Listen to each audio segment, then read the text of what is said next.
ശിരൂരിലെ രക്ഷാദൗത്യവുമായി ബന്ധപ്പെട്ട് ഒടുവിലായി പുറത്തുവരുന്ന ചില വിവരങ്ങൾ കൂടി പ്രേക്ഷകരെ അറിയിക്കാം. അത് റിട്ടയർഡ് ജനറൽ എം ഇന്ദ്രബാലൻ ശിരൂരിലേക്ക് എന്നുള്ളതാണ്. അർജുനെ കണ്ടെത്താൻ ഇന്റലിജൻസ് ഒബ്ജക്റ്റ് ഡിറ്റക്ഷൻ സിസ്റ്റം ഉപയോഗിക്കാനുള്ള തീരുമാനമുണ്ടാകുന്നു. ആർമിയിലെ മേജർ ജനറലായിരുന്ന എം ഇന്ദ്രബാലന്റെ സഹായം തേടി ദൗത്യസേന നാളെ ദൗത്യസംഘത്തിന്റെ ഭാഗമാകുമെന്ന് ഇന്ദ്രബാലൻ അറിയിക്കുന്നുണ്ട്. GPR ടെക്നോളജി ഉപയോഗിച്ച് ലോറി കണ്ടെത്താനാകുമെന്ന പ്രതീക്ഷ കൈവിടുന്നുമില്ല ദൗത്യസംഘം. ഹാഷ്മി താജ് ഇബ്രാഹിം തുടരുന്നുണ്ട്. ഹാഷ്മി, ഇന്നത്തെ തെരച്ചിലും അവസാനിപ്പിക്കുന്നു. ഇനി 9ാം ദിവസം പ്രതീക്ഷയോടുകൂടിയുള്ള കാത്തിരിപ്പ്. അതിനിടയിൽ തന്നെ പുതിയ അത്യാധുനിക സംവിധാനമുള്ള ആ യന്ത്രം വരാൻ പോകുന്നു എന്നുള്ള വിവരം. അതെപ്പോഴേക്കെത്തും? അടുത്ത ദിവസത്തെ, അതായത് 9ാം ദിവസത്തെ അതിൻ്റെ ഒരു ആക്ഷൻ പ്ലാൻ എങ്ങനെയായിരിക്കും ഹാഷ്മി? എന്തായാലും നിലവിലുള്ള ആക്ഷൻ പ്ലാൻ മതിയാവില്ല എന്ന കാര്യം ഇന്നത്തോടുകൂടി വ്യക്തമാകുന്നു.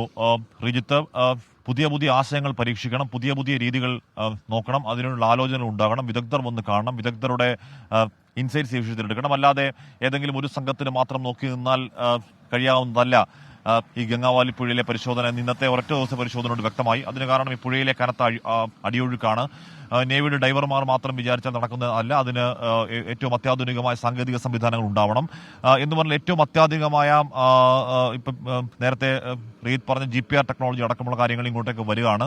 അങ്ങനെയുള്ള കൂടുതൽ സംവിധാനങ്ങൾ വന്നാൽ മാത്രമേ ഏതെങ്കിലും തരത്തിൽ ഈ പുഴയുടെ അടിത്തട്ടിൽ നിന്ന് ലോറി ഉണ്ടോ എന്ന് നമുക്ക് കണ്ടെത്താൻ കഴിയുകയുള്ളൂ. കാര്യം അത്രത്തോളം കലുഷമായി അങ്ങനെ രുദ്രയായി ഒഴുകുകയാണ് ഈ ഗംഗാവാലി പുഴ. മാത്രമല്ല ഇപ്പോഴും മഴ ഇങ്ങനെ ചാറിക്കൊണ്ടിരിക്കുന്നു. ഇന്ന് മൊത്തം മഴയാണ്.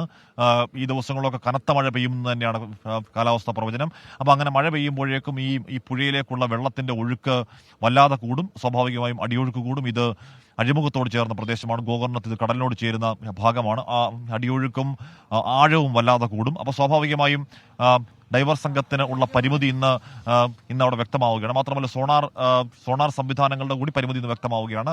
നമ്മൾ നേരത്തെ പറഞ്ഞാണ് പുഴയ്ക്കടിയിൽ കുറേയധികം മലകൾ പോലെ വലിയ മൺകൂനുകൾ രൂപപ്പെട്ടിരിക്കുകയാണ്. അപ്പോൾ അതിനുള്ളിൽ പരിശോധിക്കണമെങ്കിൽ ഡ്രഡ്ജിങ് അടക്കമാണ് കൃത്യമായി വേണ്ടത്. പക്ഷേ ഡ്രഡ്ജിങ്ങിന് മറ്റൊരു അനുമതിയുമായി ബന്ധപ്പെട്ട ചില സാങ്കേതിക പ്രശ്നങ്ങൾ ഉണ്ടെന്ന് കൂടി ഇപ്പോൾ കേൾക്കുന്നു. അതിൻ്റെ യന്ത്രം എത്താനുള്ള കാലതാമസത്തിന് പിന്നാലെ ഒരുപക്ഷെ അതിനെ മറികടക്കാൻ ഇപ്പോൾ MLA ഇന്ന് രാത്രി കൊണ്ടുവരുന്ന യന്ത്രം കൊണ്ട് സഹായകരമാകുമോ എന്നുള്ളതാണ് രക്ഷാദൗത്യ സംഘത്തിന്റെ ഏറ്റവും പ്രധാനപ്പെട്ട പ്രതീക്ഷ.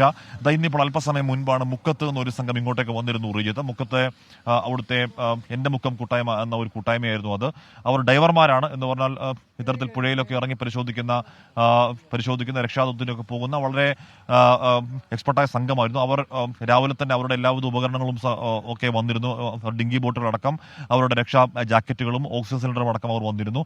അവർ എങ്ങനെയെങ്കിലും അകത്തേക്ക് കടക്കുക എന്നുള്ള പ്രതീക്ഷയിൽ അവർ നോക്കിയിരിക്കുകയായിരുന്നു. ഇപ്പോൾ അല്പസമയം മുൻപ് അവർ അകത്തേക്ക് പോയിട്ടുണ്ട്. അവർ ഇത്രയും നേരവും അവർക്ക് അങ്ങോട്ടേക്ക് പോകാൻ അനുമതി നിഷേധിക്കുകയായിരുന്നു. മാത്രമല്ല ഇന്ന് രാവിലെ മുതൽ തന്നെ മലയാളി രക്ഷാദൗത്യ പ്രവർത്തകർക്ക് ഇന്നകത്തേക്ക് അവരെ കടത്തേണ്ടതില്ല എന്ന് ഭരണകൂടം തീരുമാനിച്ചതാണ്. മാത്രമല്ല മാധ്യമപ്രവർത്തനം കടത്താൻ തീരുമാനിച്ചതാണ്. ഈ സമയം അത്രയും അവർ എങ്ങനെയെങ്കിലും ഒന്ന് ഇടപെടാൻ കഴിയുമോ, അല്ലെങ്കിൽ ഒരു പരിശോധന നടത്താൻ കഴിയുമോ എന്ന പ്രതീക്ഷയിൽ നോക്കി നിൽക്കലായിരുന്നു. പക്ഷേ അനുമതി കിട്ടിയിരുന്നില്ല. ഇപ്പോൾ നമ്മൾ ലൈവ് തുടങ്ങുന്നതിന് തൊട്ട് മുമ്പാണ് ആ സംഘം അകത്തേക്ക് പോയിരിക്കുന്നത്. അപ്പോൾ എനിക്ക് തോന്നുന്നു പുറത്തു നിന്നുള്ളവരുടെ സഹായം കൂടിയ പരിശോധനയ്ക്ക് നേവി സ്വീകരിക്കുകയാണോ എന്ന് അറിയില്ല. എന്തായാലും ഇന്നത്തെ പരിശോധന കഴിഞ്ഞിട്ടുണ്ട്. നേവിയുടെ ഇന്നത്തെ പരിശോധന കഴിഞ്ഞതാണ്. ഈ സംഘം അങ്ങോട്ടേക്ക് ഇനി അവർ പുറത്തേക്ക് വരുമ്പോൾ അവരോട് കൂടുതൽ കാര്യങ്ങൾ ചോദിക്കാം എന്ന പ്രതീക്ഷയിലാണ്. റിജിത്ത്, ഒരു കാര്യം ഉറപ്പാണ്, എട്ടാം നാൾ കഴിയുന്നു. കാണാമറയത്താണ് ഇപ്പോഴും അർജുനെ കുറിച്ച് ഏതെങ്കിലും സൂചനകളോ അർജുന്റെ വണ്ടിയെക്കുറിച്ച് ഏതെങ്കിലും സൂചനകളോ പോസിറ്റീവായി ഇപ്പോഴും നമുക്ക് പ്രേക്ഷകർക്ക് മുന്നിൽ നൽകാനില്ല. നാളെ 9ാം നാൾ കുറച്ചുകൂടി മാസീവായ യന്ത്ര സംവിധാനങ്ങൾ ഉപയോഗിച്ചുകൊണ്ട്, കുറച്ചുകൂടി ടെക്നോളജിക്ക് അഡ്വാൻസ് ആയ സംവിധാനങ്ങൾ ഉപയോഗിച്ചുകൊണ്ട്, വരുന്ന വിദഗ്ധരുടെ ചില ഐഡിയാസ് കൂടി ഉപയോഗിച്ചുകൊണ്ട് നടത്തുന്ന കുറച്ചുകൂടി സ്മാർട്ടായ രക്ഷാപ്രവർത്തന രീതി ഉണ്ടായാൽ ഒരു പക്ഷേ നാളെയെങ്കിലും 9ാം നാളായ നാളെയെങ്കിലും ഏതെങ്കിലും ഒരു സൂചന ഈ പുഴക്കടിയിൽ ഉണ്ടാകും എന്ന് തന്നെയാണ് പ്രതീക്ഷ. റിജിത്ത്.